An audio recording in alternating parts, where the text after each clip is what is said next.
Abramos as nossas Bíblias na carta de Paulo aos Colossenses, no capítulo de número 1.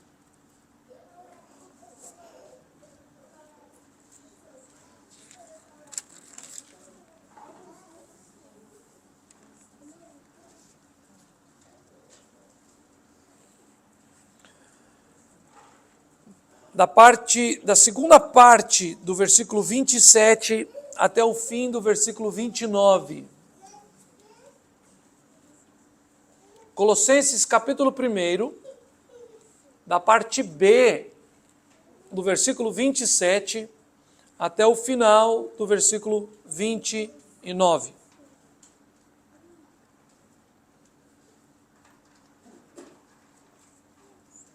Ouçamos a voz de Cristo Jesus.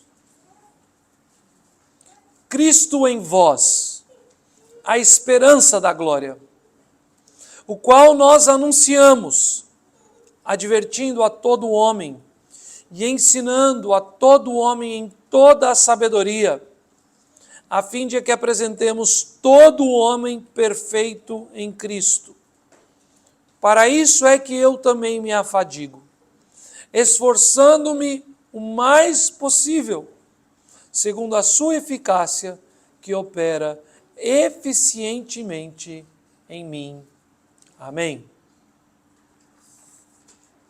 Irmãos, para nós está claro, ao lermos o texto da palavra de Deus, que aqui nós temos a carta do apóstolo Paulo, o apóstolo de Cristo, que está pregando à igreja de Cristo, a igreja em Colossos, a igreja dos Colossenses, e podemos facilmente considerar historicamente a importância dessa tarefa apostólica para eles lá.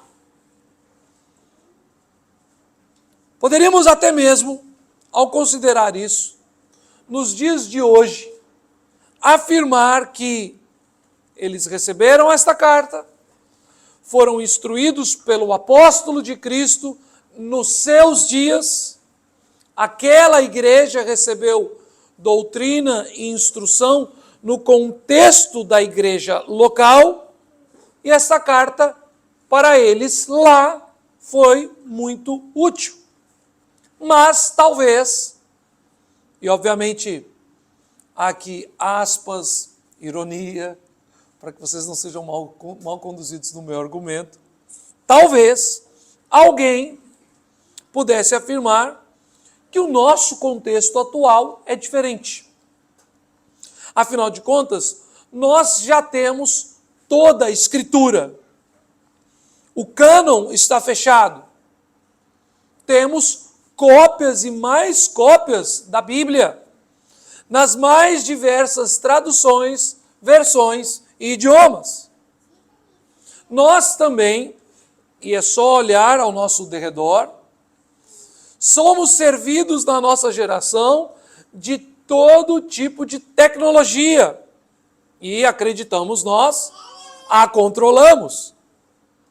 E essas inúmeras tecnologias avançadas poderiam até nos conduzir e poderíamos até achar plausível o argumento que através delas seria até mesmo possível, nos dias de hoje, não nos preocuparmos tanto com comunhão, com o ir e vir, com um ajuntamento solene em um dia específico para ouvir, para aprender, porque afinal de contas, nas principais mídias sociais, nós poderíamos alcançar crescimento pessoal, maturidade cristã, assistindo às pregações de John Piper, de Augustus Nicodemos e de vários outros pregadores fiéis, abençoados, que não o pastor da igreja local.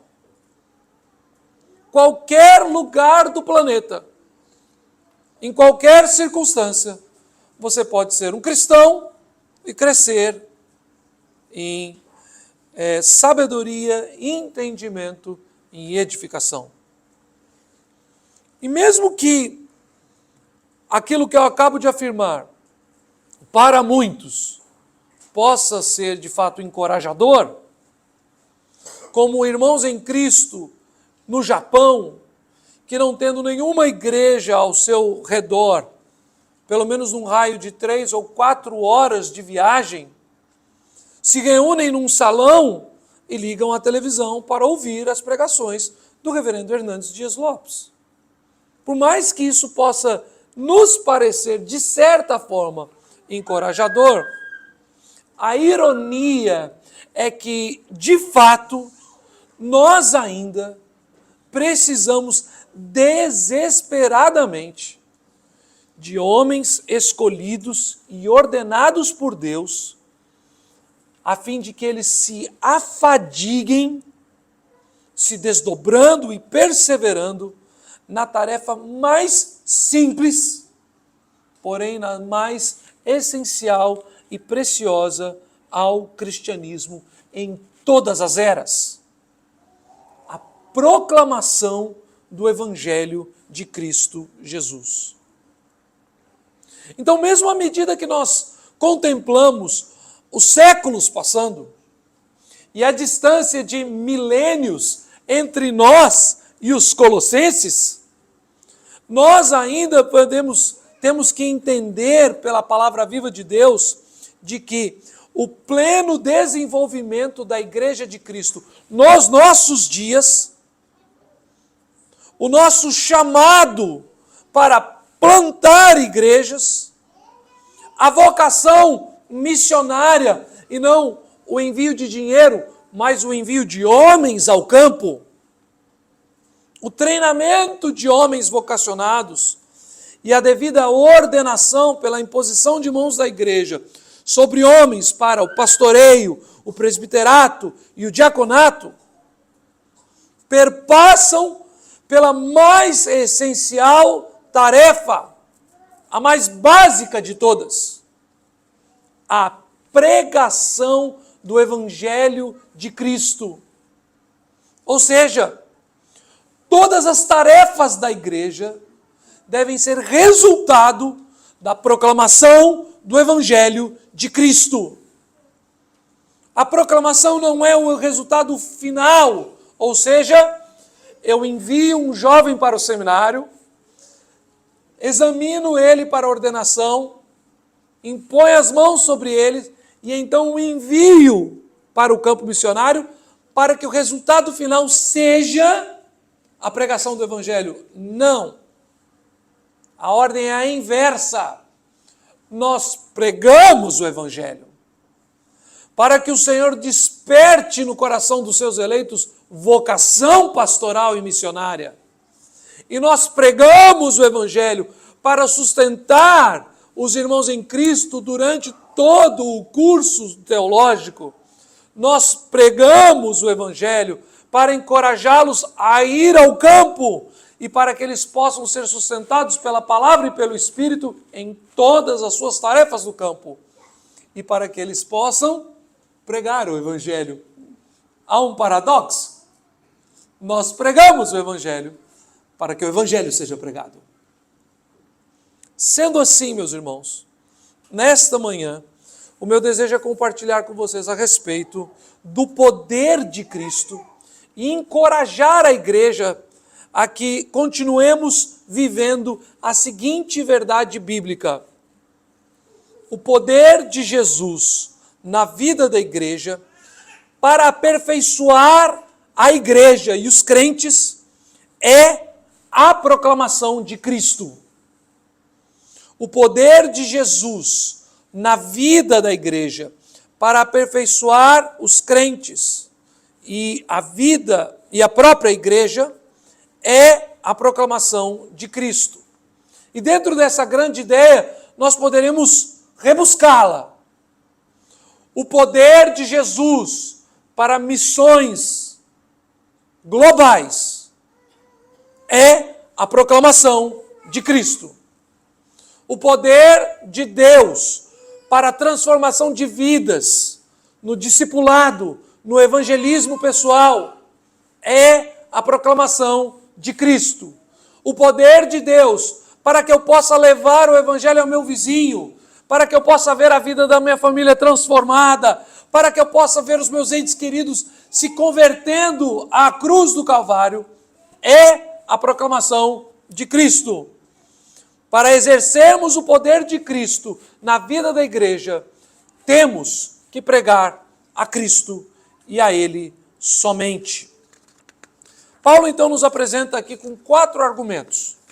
São 4 afirmações neste pequeno trecho. Primeiro, ele fala, nós o anunciamos. E foi por isso, meus irmãos, que eu comecei da parte B do versículo 27. Porque ele diz, o qual nós anunciamos. E ele diz o quê? Cristo em vós, a esperança da glória.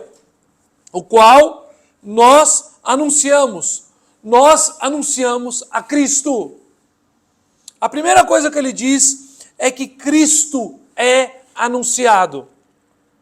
Paulo chega ao final dessa belíssima, desse argumento maravilhoso do primeiro capítulo, aonde ele já enfatizou na pessoa de Cristo várias vezes. E ele termina o argumento novamente falando sobre a pessoa de Cristo. Ele falou sobre a obra de Cristo, ele falou sobre a igreja de Cristo, ele falou sobre as dádivas de Cristo, mas todos os argumentos desse primeiro capítulo têm como alvo a pessoa de Cristo. Talvez se nós nos considerássemos mais capacitados do que Paulo, mais inteligentes, mais preparados teologicamente, nós poderíamos até tentar corrigir, melhorar a frase, e poderíamos dizer que nós proclamamos o Evangelho de Cristo, ou nós proclamamos a mensagem de Cristo.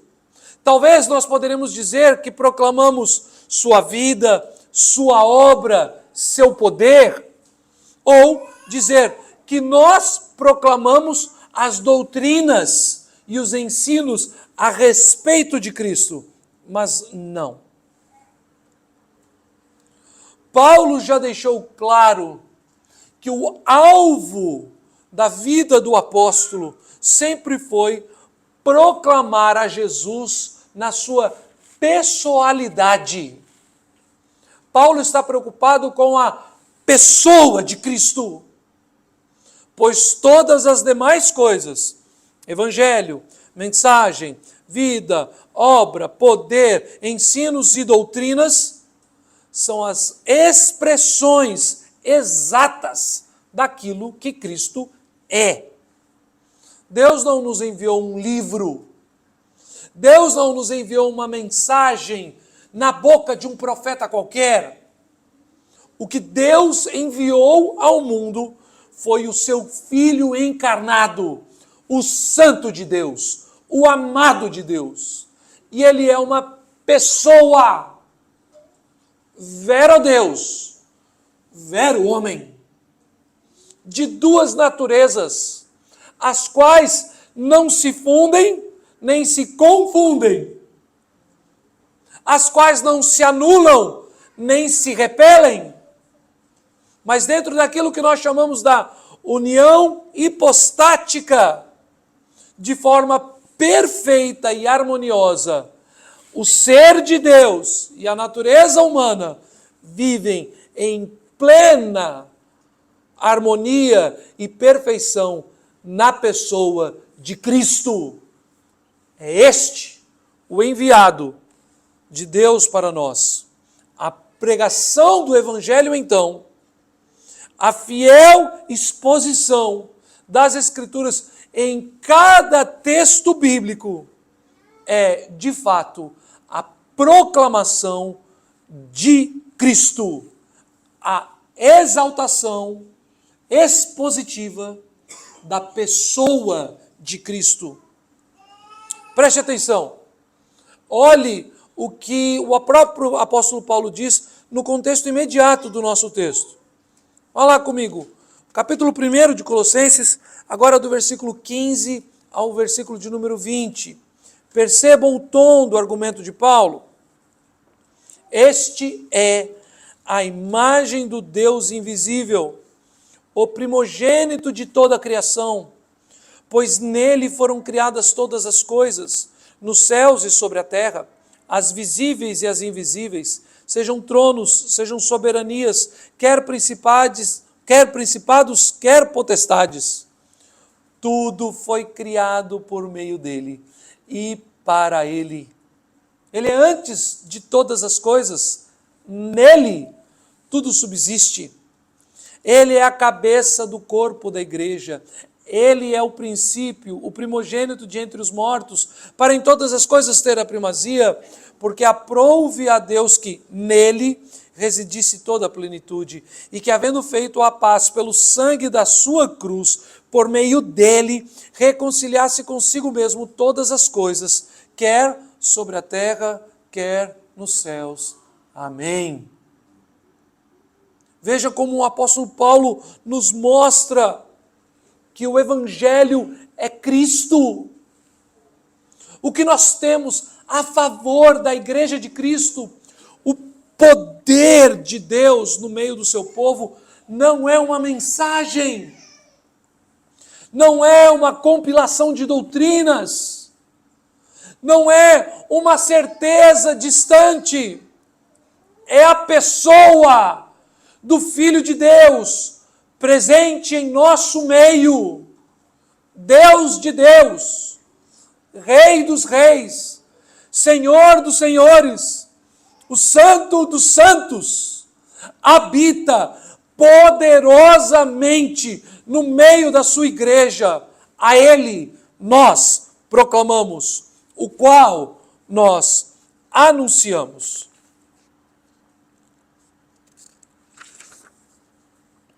Contudo, a forma como nós fazemos é importante. Então, Paulo, que acaba de nos dizer que anuncia a Cristo, ele diz imediatamente a maneira pela qual ele anuncia a Cristo. E esse é o segundo argumento da afirmação aqui do apóstolo Paulo. E ele diz que ele o faz advertindo e ensinando. Vejam, versículo de número 28, o qual nós anunciamos, advertindo a todo homem e ensinando a todo homem em toda a sabedoria.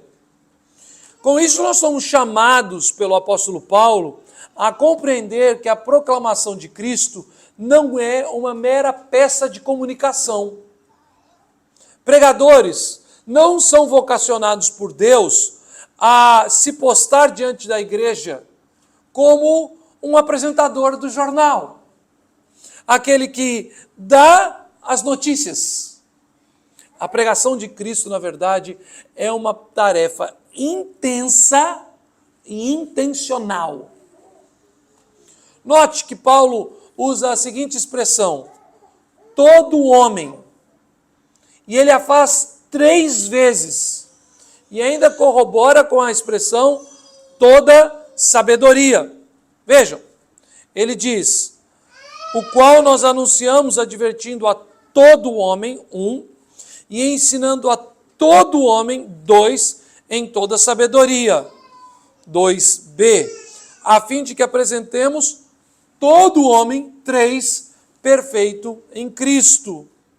O que ele está dizendo é que a tarefa intencional, intensa, que deve se dedicar todo o pregador do Evangelho, ela também traz luz, essas 3 vezes que nós temos essa expressão, traz luz que essa proclamação intencional, ela é também ampla. O seu alcance deve ser para todos. E há aqui então 2 verbos que enfatizam como devemos tratar com todos. Advertir, que é alertar, e ensinar. Assim nós temos a compreensão de quão afiada é a ferramenta e quão extensa é a tarefa. Advertir, meus irmãos, é, como eu acabei de dizer, alertar. Eu me lembro de alguns videogames que eu jogava, ou alguns filmes que eu gostava na minha juventude, já não sou mais jovem, Eu fico repetindo isso aqui, é para ver se a minha esposa diz, não, meu bem, você ainda é jovem. Mas ela diz, não, você já é um coroa. Mas, quando eu era mais jovem, assim, da idade do Arthur, forte, vigoroso, eu gostava de alguns tipos de filme de catástrofes. Era muito comum na nossa época, esses filmes faziam muito sucesso. Da explosão de um vulcão, de um grande meteoro vindo destruir o planeta, de uma invasão alienígena. E nós lotávamos o cinema para ver essas coisas. E sempre me vem à mente a preciosidade do trabalho do povo que faz as trilhas sonoras, o sound effect, né? E eles, nesses momentos de grandes tragédias, não tocavam flautas, não se ouviam os passarinhos. O barulho é dos alarmes, pé, pé, pé, pé. Os efeitos sonoros são de barulho, grito, correria. Pregar a palavra de Deus, irmãos, é de fato trazer ao mundo um grande alerta. A sua mensagem é uma mensagem de arrependimento, de resgate, de salvação, de libertação e de juízo, de condenação. Sim, a mensagem de Cristo é a mensagem do fim do mundo. Você não chega para uma pessoa que está dentro do mar, talvez ali na região de Recife, né?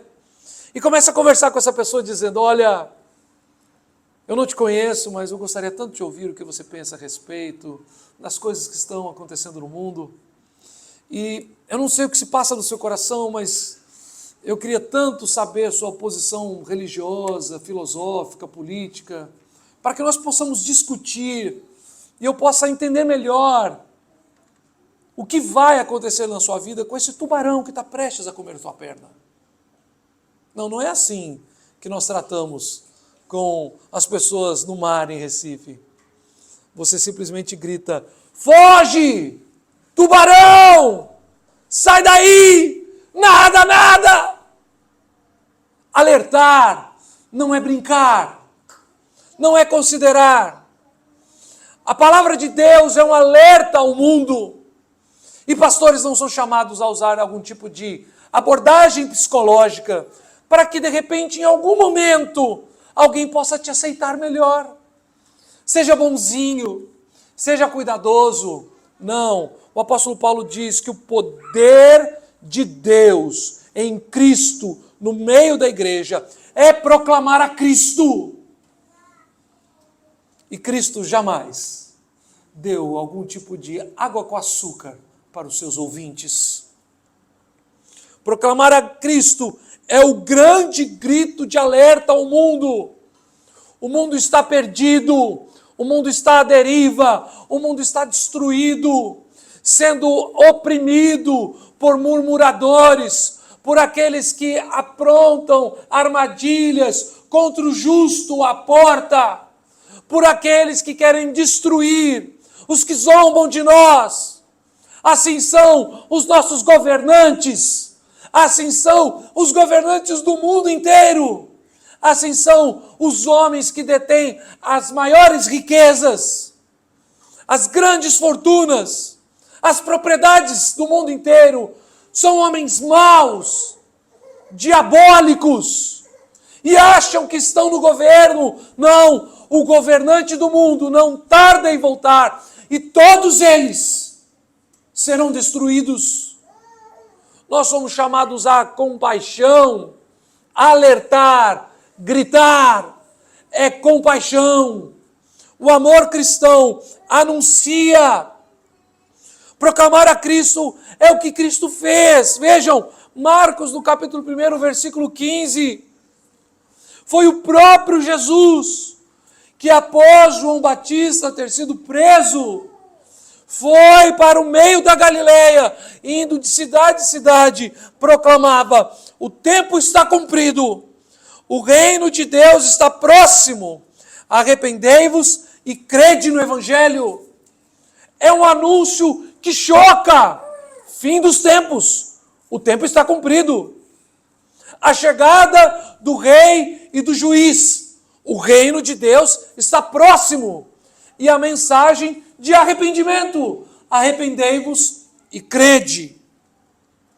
Mas assim como a pregação do evangelho é um alerta, Paulo usa uma outra expressão.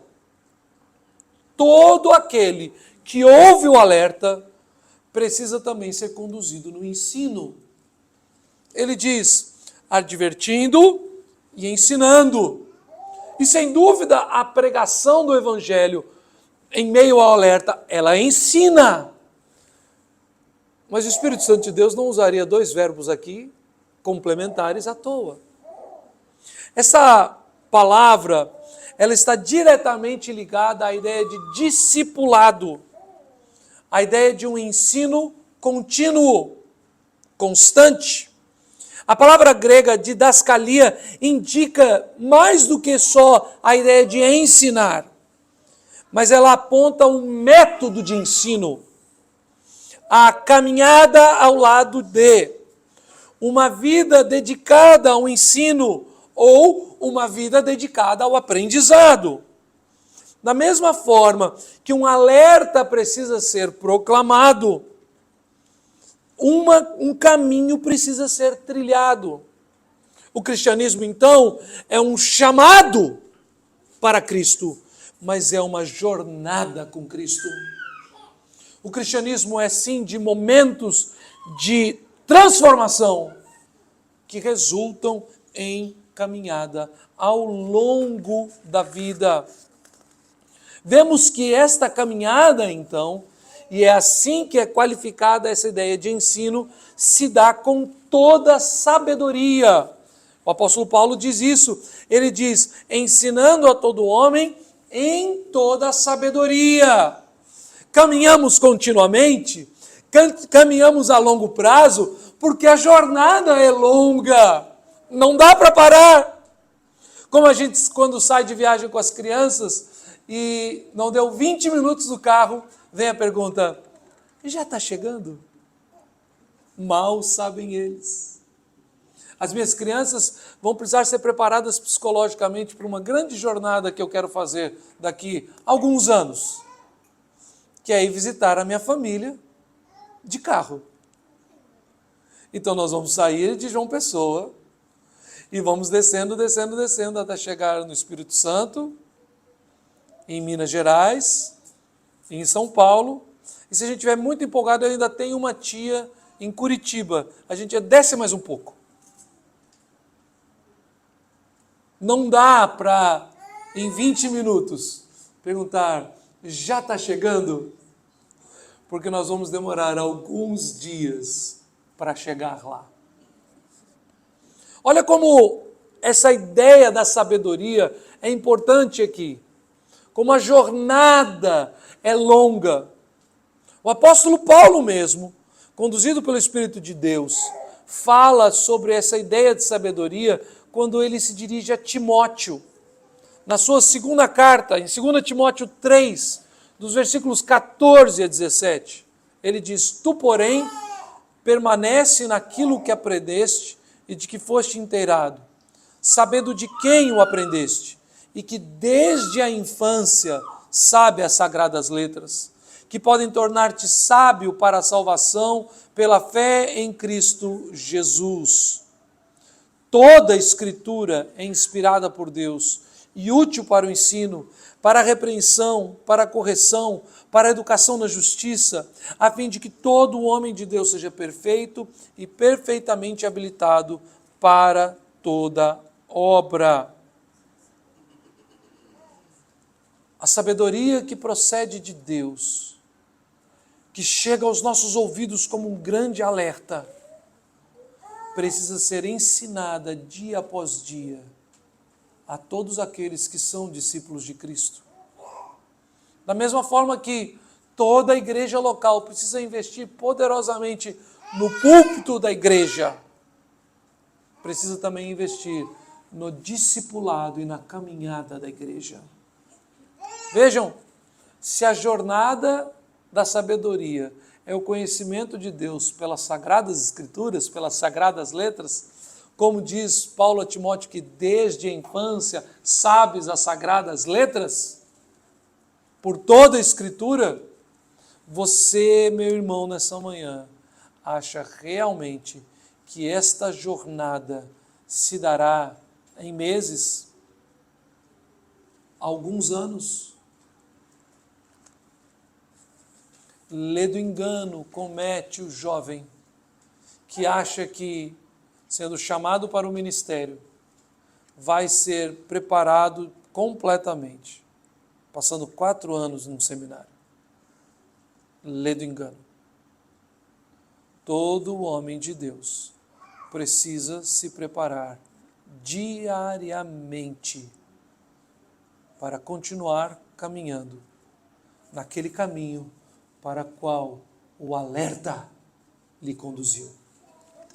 Assim, se essa sabedoria e esse alerta vem de Deus em Cristo, a sua palavra, então, deve ser um instrumento na vida do crente, mas com um alvo definido.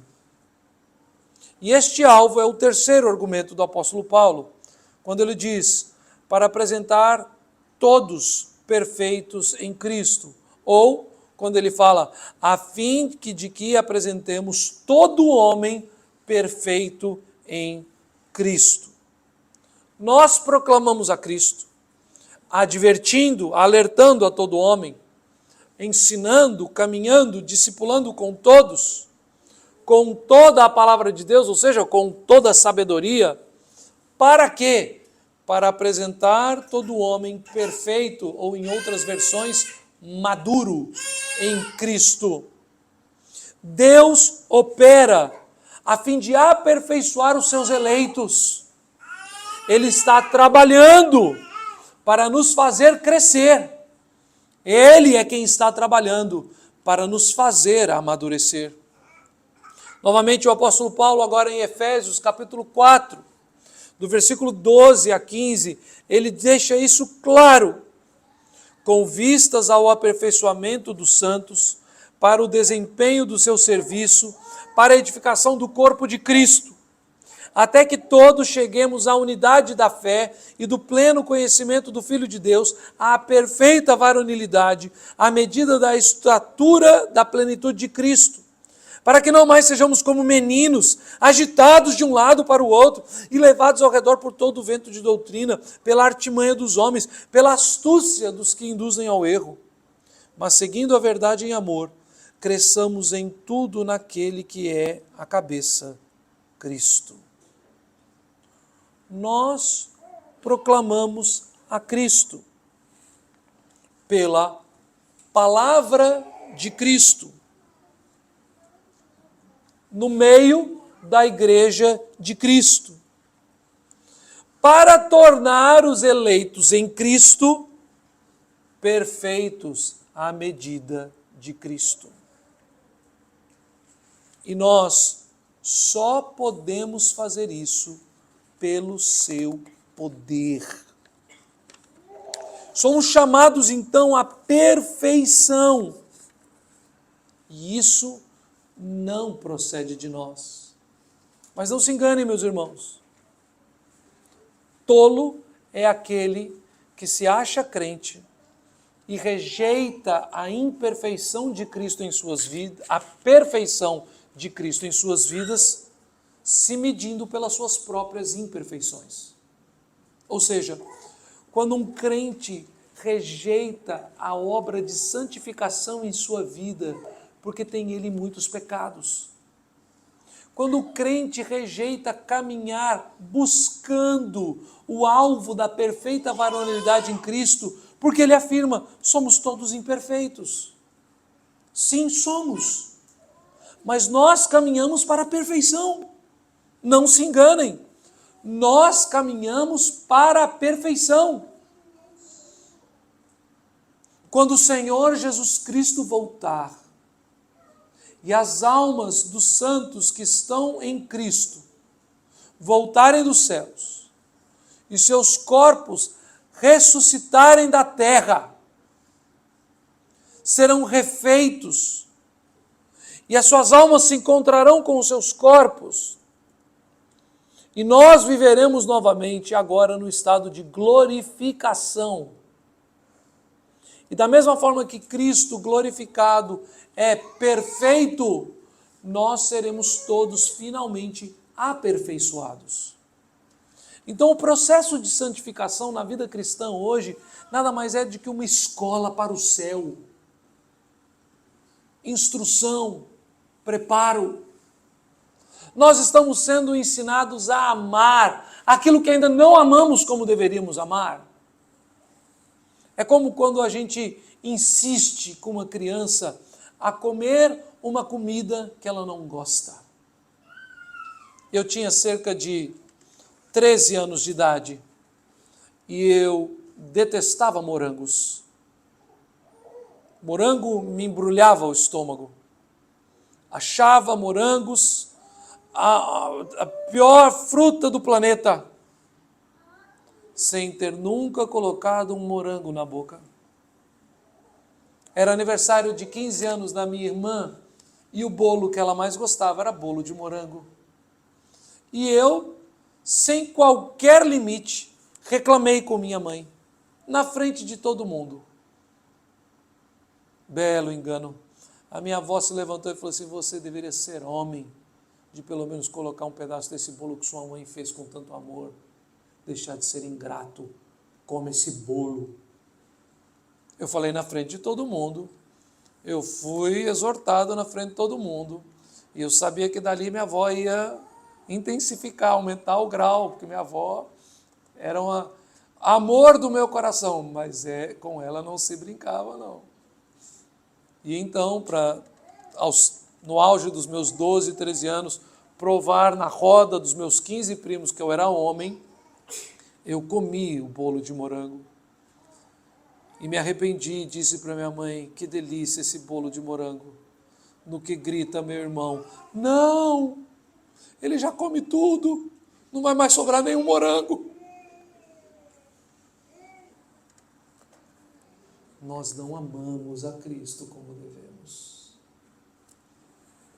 E a jornada do aperfeiçoamento é a bondosa mão de Deus nos ensinando em conta-gotas a nos deleitar no mais maravilhoso presente que nós poderíamos receber para toda a eternidade: Cristo em nós, a esperança da glória.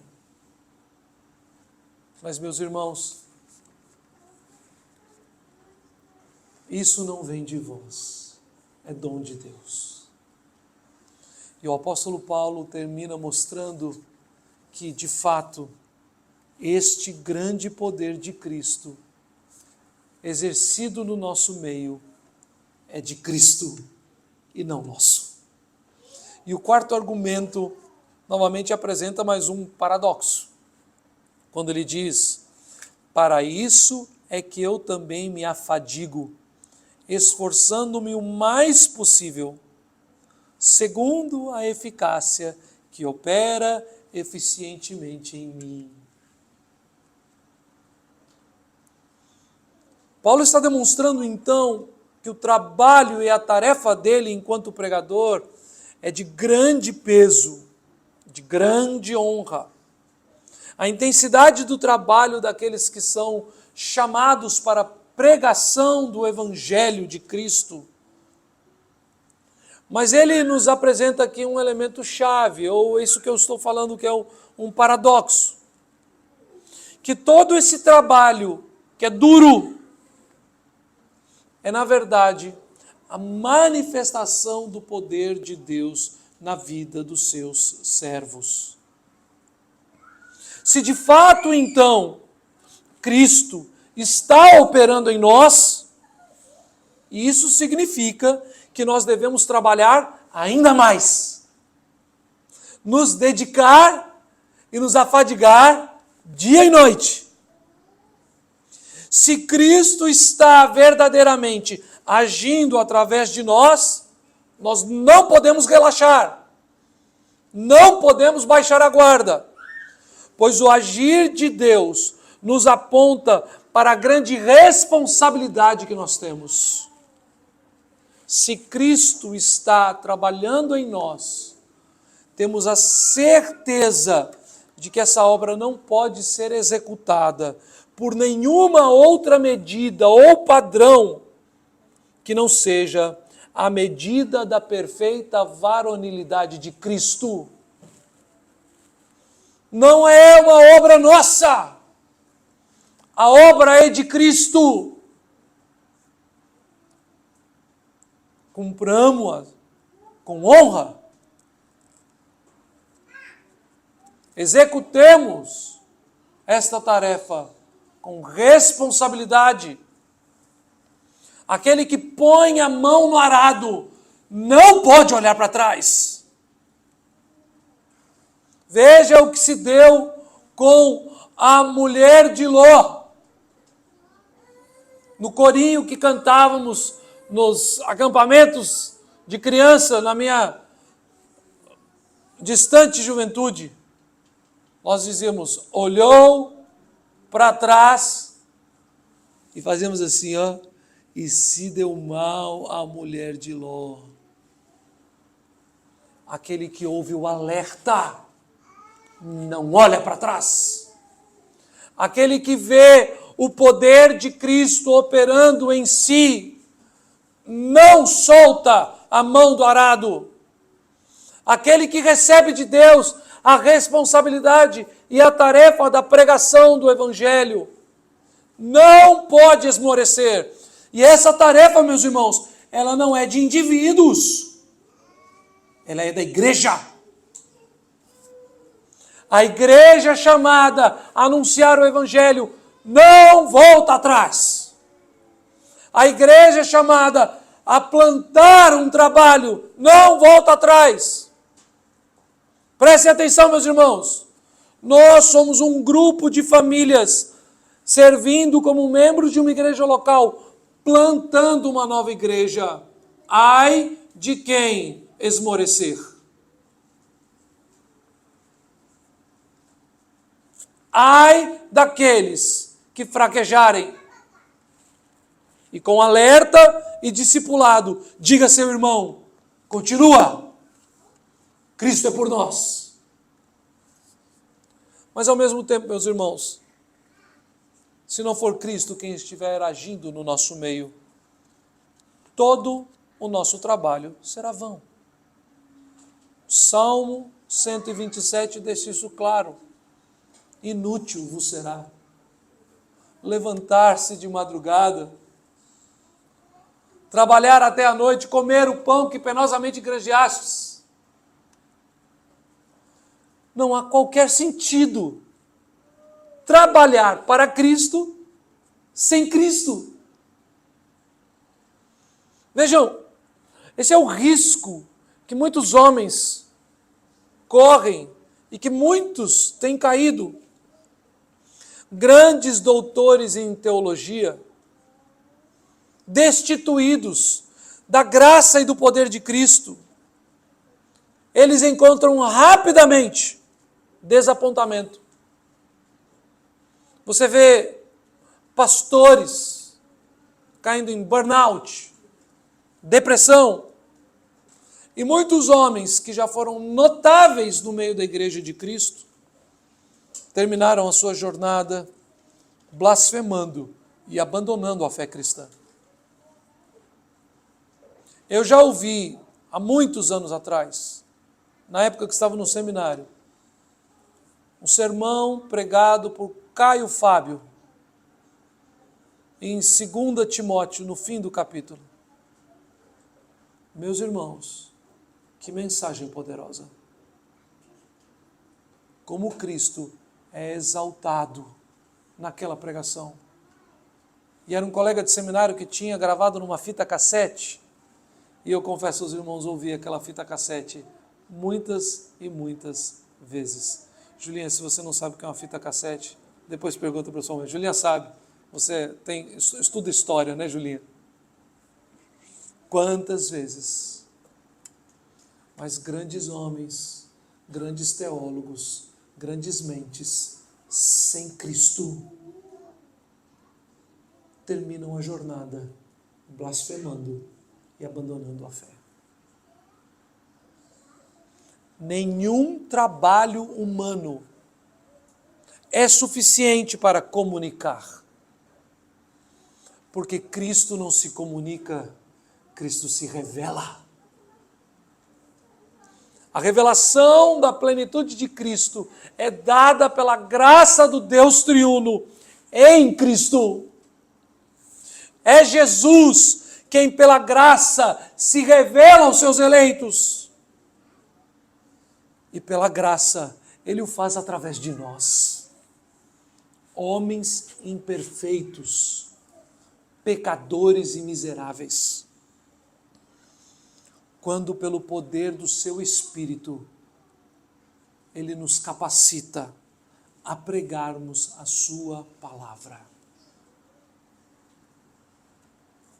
Cristo em vós, a esperança da glória, o qual nós anunciamos, advertindo a todo homem e ensinando a todo homem em toda sabedoria, a fim de que apresentemos todo homem perfeito em Cristo.